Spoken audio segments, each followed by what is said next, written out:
on the 10th day of September 2012. I apologize for being late coming up. I'm joined by Joe Busquino, who's a great councilman of the 15th, and Thank you. our thoughts are out to Bill Rosendahl, who I visited with on Saturday. Had a great visit with Bill. And if I could ask our very special legislative advisor for this committee to tell us what's before us on item number 1. Item 1, the Board of Harbor Commissioners submits for council approval and adoption an ordinance to approve a permanent board order amending the tariff to establish and implement the Environmental Ship Index Incentive Program. This is a program intended to encourage ocean-going ships to use cleaner fuels and technologies to reduce air emissions. Who's here from the Port of Los Angeles? All right.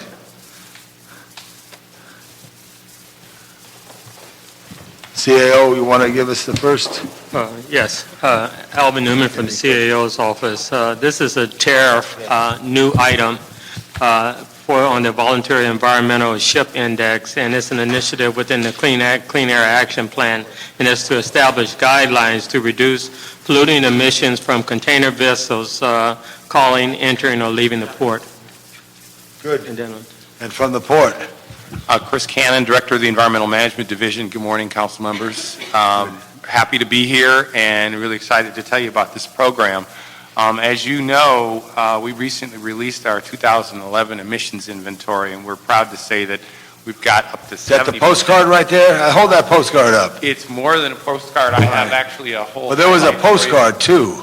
There is a postcard. A grade card. Here, so it'll allow you... Show it up for the cameras right there. There we go, right there. Here's the postcard. You got it. Good job. Good job, Aaron. This, I've got 5 of them here for you. Let's get them up here. Lisa, help the representative of the port. That's so important. I was in the port recently, and council member, I was so impressed of the work of you and your predecessor, Ms. Hahn there, but the cleanness that is there in the water made me want to jump in. New day. So it's very good. And then the air, every morning I'm in Griffith Park, and I can tell you there's sometimes a little bit of a film there east of Western Avenue. It settles up in Palos Verdes, comes across. But now I see the vacuum of the good spirits of the Port of Los Angeles and Long Beach, because together you're working together, right? Absolutely. It's So, Joe, how about a couple questions there? Yes, tell us a little bit about the program. Well, let me tell you a little bit about the ESI. This is a part of it's an outgrowth of the Clean Air Action Plan.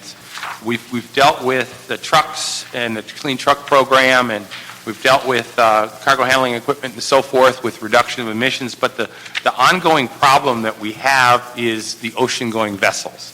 And they're the toughest because we don't have jurisdiction over international fleets, and so cleaner engine technology isn't always available. So we believe this program can be an effective tool in helping to meet the challenge of reducing those emissions.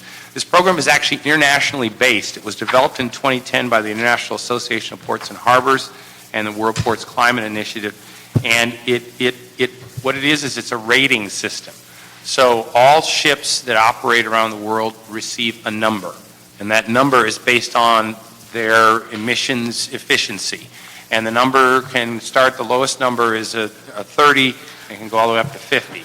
And so it has to do with the NOx, carbon monoxide, DPM, also energy efficiency. And so once you do sign up for the system, you sign up, you give information about your engine, the way you operate, you give receipts for bunker fuel and so forth. Once you do that, you receive a rating. And that rating is the same wherever you go around the world. So anytime you go to a port that is in the ESI program, and currently 14 ports have already become operating the ESI program, we're happy to say that we're the first port in North America to do it and the first port on the Pacific Rim, although New York, New Jersey, and Vancouver will follow up. Out of those 14 ports, can you tell us a little bit about kind of participation rates were achieved when the program was first implemented, and what, if any, kinds of reductions in air emissions have been documented thus far from the other ports, and from our port as well? Between 20 and 30% is what's happening. It just started over a year ago. The good news is that there are over 1,000 ships that are signed up for the program now. And so the emissions reductions numbers we don't have handy right now, but we expect to receive information. We don't get all that information from the other ports, But as soon as we get the emission reduction numbers from our ports, we'll be certainly happy to report. The thing I just got to ask, when the airport department comes up, they're going to tell me approximately how many commercial airliners there are in the world. Would you know how many commercial ships there are in the world?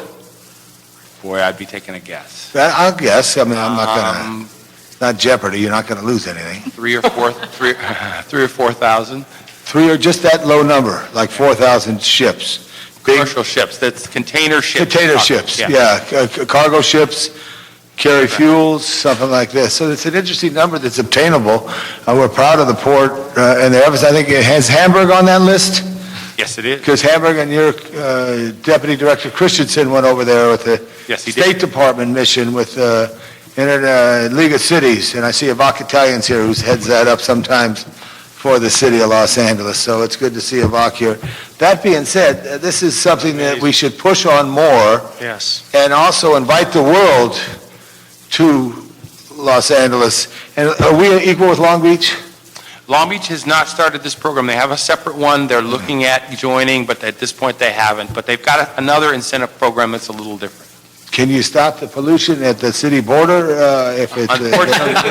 Unfortunately not, but their program is, the nice thing about ours, as I said, is it's an international program and we participate with other ports. And so all the ships get a number and there's an incentive then to create corridors between ports where they're delivering. So you can actually, the cargo operators can say, hey, your ship is in a clean corridor where only 35 whatever point ships operate.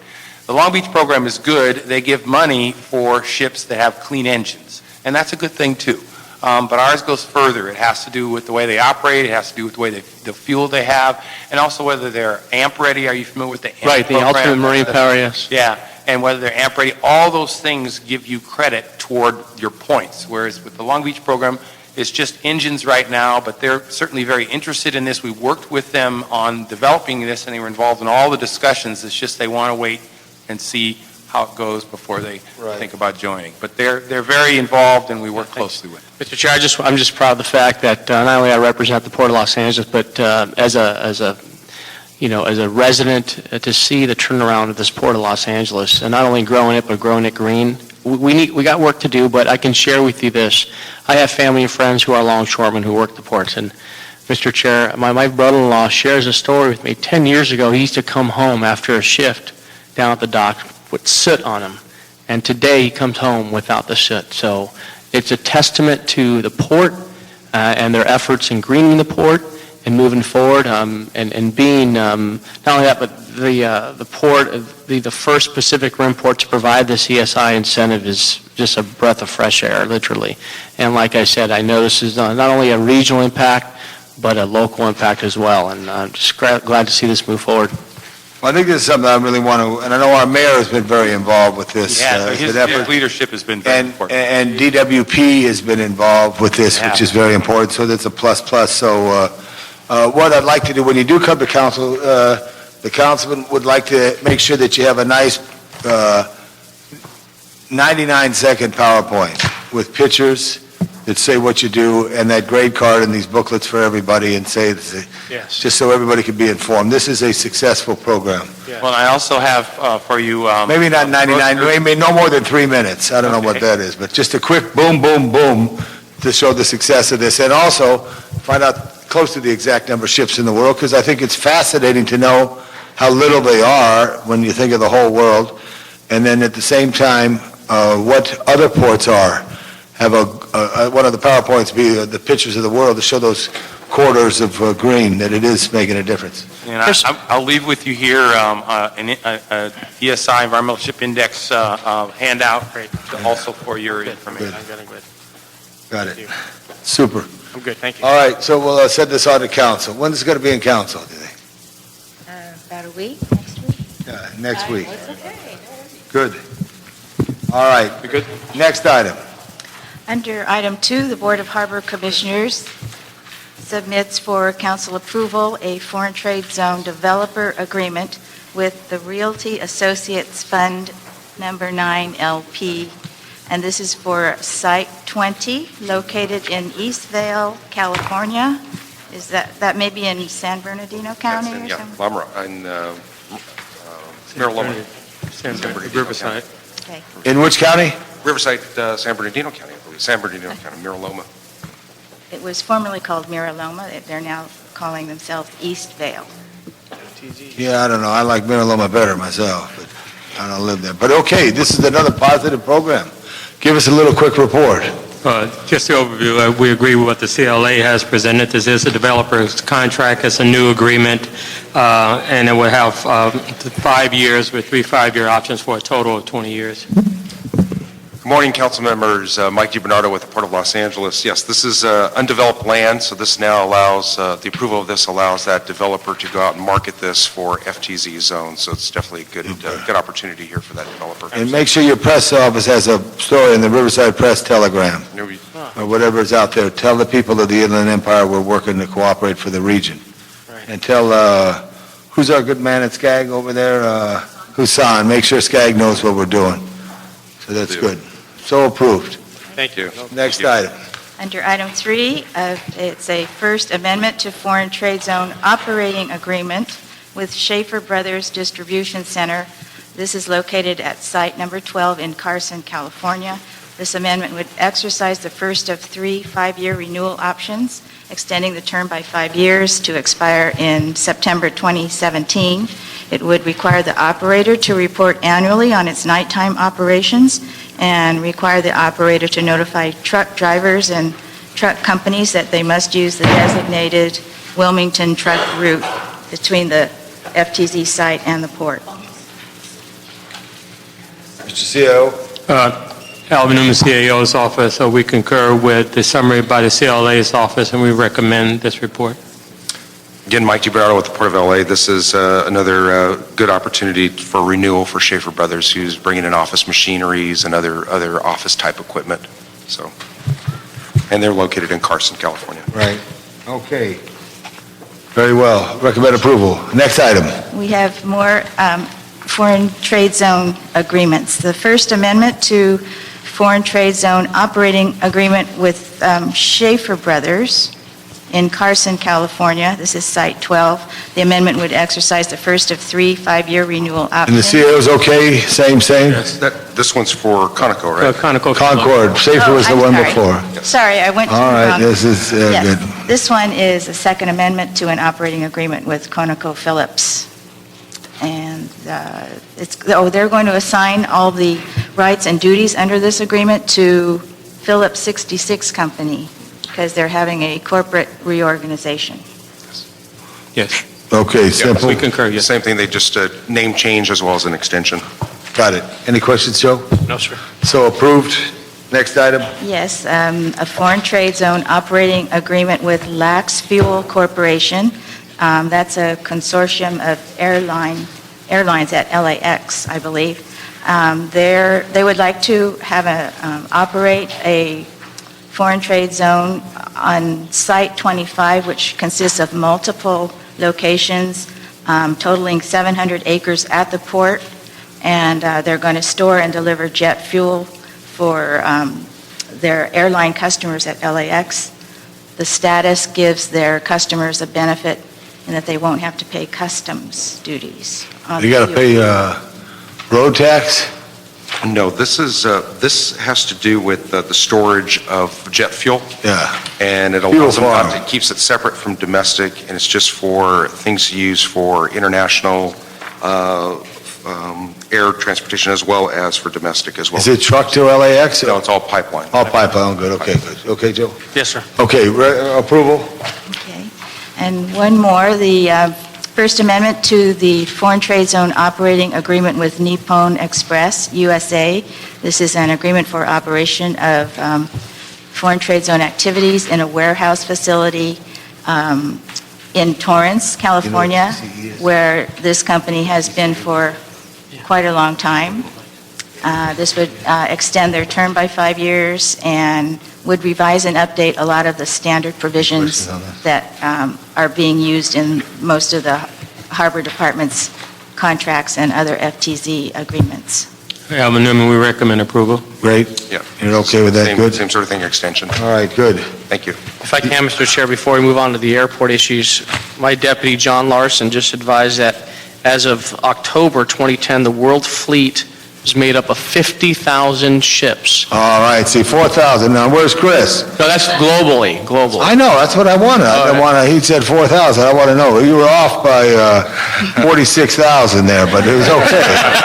Well, let me break it up. General cargo ships, 16,000. Bulk containers, 8,000. Container ships, 4,000. Oh, container ships, 4,000. He was right on. He was All good. right, I apologize. All right, Chris. Proud of you, Chris. Very good. See that? All right, Chris. Maybe, You see, yeah, that's good. Thank you very much.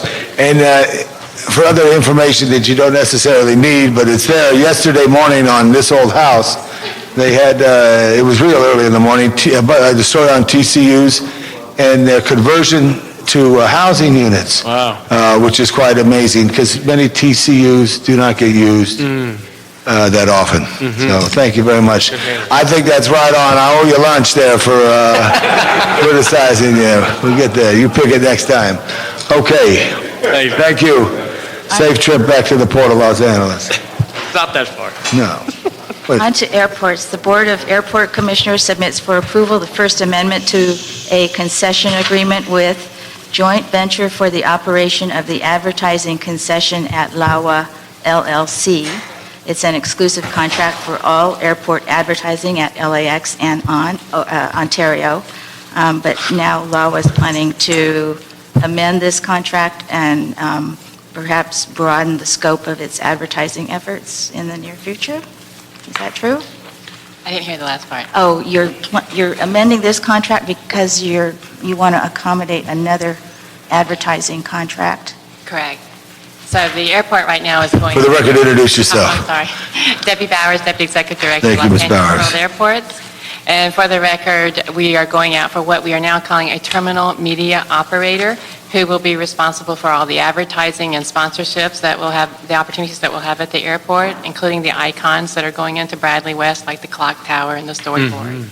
That's on the street. In fact, we've received responses to the request for qualifications. Once we qualify the parties, we'll have to go through a proposal process. Because that we think that the TMO will be very busy in the first year taking care of Bradley West and getting that all in shape, especially with the sponsorships, we wanted to extend this JC2Co contract for another year to make sure that we have advertising in place for Terminals 1 through 8 and for Ontario. Very good. Madam CAO. Yes, Andrea Moseo office, and we recommend approval of the proposed Very amendment. good. Would this person be a city employee, or would they be a... It's a company. In fact, we have three teams that will be coming in on this. God, and they'll necessarily won't be Department of Airport employees, but they'll be a wing of the air, if I could use that pun, but... It'll be a contract that will report up to me through our concessions program. It'll be a concessionaire. Right. Joe? Yes, Mr. Chair, thank you. I understand the brand-new process to select a TMO will take some time, according to what you just said. You're proposing to extend the current contract with JC2Co until 2014 and possibly up to 2017, right? Yes. Up to 20. And so what's the time frame for having a TMO process, and when do you expect to have them in place by? We have the responses to our request for qualification. RFQs out, okay. We've already got the responses in, that we're in the evaluation process. So we hope to have that to the board in the October board meeting, or maybe the first one in November. We're still evaluating. Then the RFP will be on the street sometime in late October, November. So we hope to have the TMO on board somewhere first quarter of next year, of 2013. The reason we're asking for the 2014 is we think that with what they have to do in Bradley West, that they need to concentrate on Tibbet, the terminal main building. You got to strike that from the record. I'm sorry? You got to strike that word from the record. Sorry, Tom Bradley International. Thank you very much. Thanks, Ms. Bowers. I had a chance to visit the Bradley West, amazing facility. And how many more advertising opportunities will there be once the Bradley terminal is complete? Well, there are 5 major icons, which are going to be sponsorship opportunities. some being the storyboard is what we call it. This is a huge board, different digital screens that will be on the most western wall above the stores. The clock tower, which can be sponsored by someone. We have a welcoming board, which is a big digital screen, and a going away or bon voyage board. Say forward journey. Yeah. And Would Tom's face be on that one? No. I'll be the welcoming one, Joe. so we have a lot of those kind of sponsorship opportunities, and then we'll have locations for regular advertising, just like we have now. And how would the TMO benefit the general traveling public? The sponsorship opportunities are when someone, so for example, we could have, as opposed to what we have now, we could have a bank that wants to sponsor one of those storyboards and everything. In order to do that, we may ask them to provide the ATMs for free. We have a separate contract for that. So we're coming up with things where the person who's buying the sponsorship has to provide amenity that otherwise we wouldn't have for the traveling public. Nice. I think I'm good. Good. Hey, how big is the Tom Bradley International Airport expand? How many square feet? We're adding 1 million. Oh, my. 1 million. So how many square feet do you think that wall is right there? And just guess.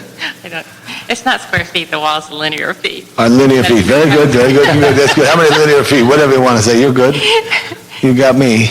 But you see that space? Here's all I want. That's 1 clock. I want 24 more clocks of our time zones of our sister cities somewhere. A little piece of art. We'll send you a little note. Okay. You know, it's the time zone of Auckland, New Zealand, the time zone of Bordeaux, France, the time zone of Berlin, the Guangzhou, whatever the case may be, and it'd be interesting. I do believe sometimes you feel warmer in a place when you see the world in its totality, like a massive map of the world, and it shows the clock towers. So that's just an idea. Great. We'll get sponsorship. Who made this watch? We'll get them to sponsor. Look at this guy's watch. Can you say that? Okay. Thank you. I think this is a very good report. Quick question about the increased revenue that's projected when this is in place. When the TMO is in Yes. place, we have consultants Yeah. who say that we could be looking upwards of over to $50 to $60 million plus, depending on the kind of sponsorships that we end up with. This is new. Okay. DFW is doing a very mini version of what this is, so it's new to the industry, and it's a pretty exciting opportunity, but we don't know for sure what the revenue will be. Thanks, Ms. Powers. Thank you so much. Next item. Item 8, the Board of Airport Commissioners submits for council approval the First Amendment. Yeah, approved it. Yes, approved. Yeah. Forthwith. First Very good. Amendment to a contract with Diamond Contract Services, which is for cleaning the parking lots, parking structures, walkways, and elevators at LAX. The amendment would increase the term from 3 years to 5 years and would increase the maximum compensation authority from approximately $3.3 million to $5.6 million. Andrew Miss, CAO Office, we concur with the summary given by the CLA and recommend approval. Very Good morning. Dave Shooter, Deputy for Engineering and Maintenance. This contract extension of up to 2 years, and we have a 30-day termination clause. Are they doing it right now? They are doing it right now. Yeah, any complaints? Are they getting everything picked up? Yes, Good, doing a good job. good, that's good to hear. This will allow a commercial development group to change the structure of how the parking structures and the lots are managed Right. and the revenue control system, and will include then parking structure cleaning under that contract. Approved, no question. Recommend approval. Thank you so much. Thank you. Next item.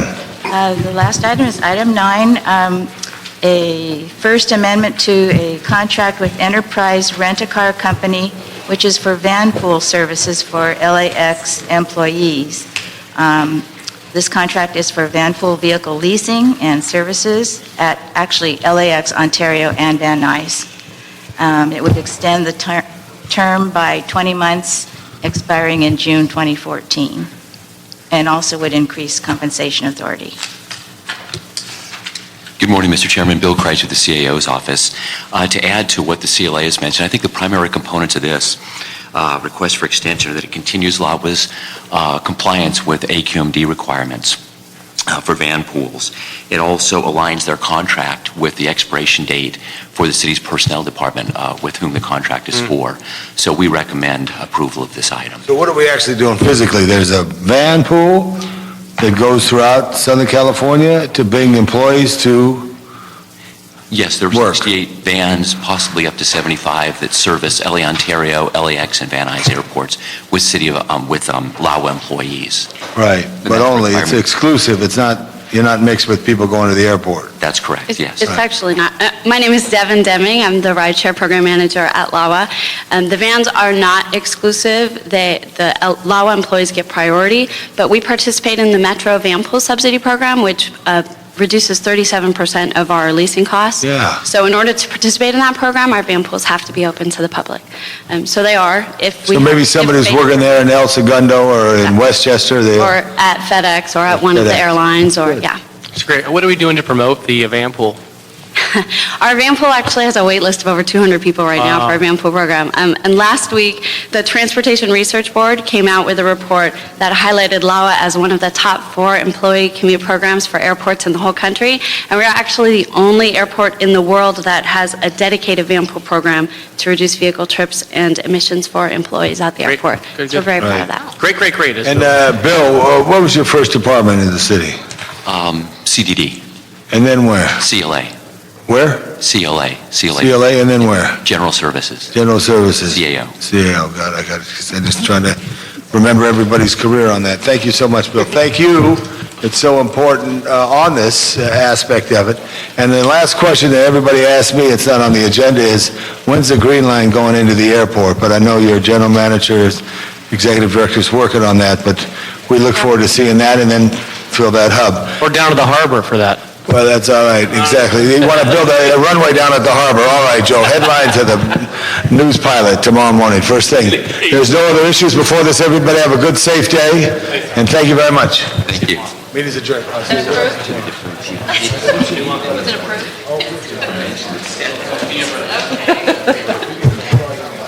Well, I'm glad you said that. I think it was, you want to, Kevin?